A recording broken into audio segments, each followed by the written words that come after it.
Agad na idiniretso sa Station 1 ng Naga City Police Office ang lalaking ito matapos ang ikinasang entrapment operation ng PNP Anti-Cybercrime Group. Ayon sa PNP Anti-Cybercrime Group, pinipirahan ng suspect ang dating employer na biktima ng may pagbabanta. Ito ay extortion in relation sa 10175. So nangyari ito kanina lang mga alas 4 pasado ng hapon. Ito dati itong empleyado ng isang empleyado ito dati ng isang nagrereklamo.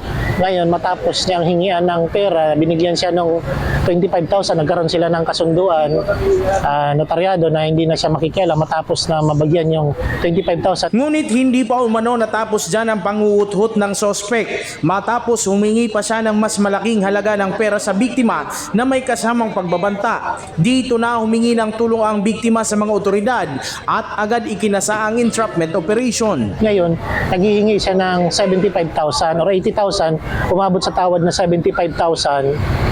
Kapalit ng hindi niya na panggugulo na pag tinatakot kasi itong itong dating employer niya na kung hindi susumbong niya sa BIR, sa DTI at saka kay Tulfo. Maharap siya doon sa kasong extortion in relation sa 10175.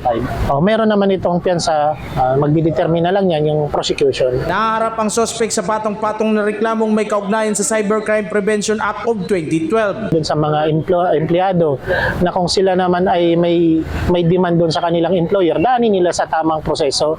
Magreklamo sila doon sa tamang venue kung sa tawag dito sa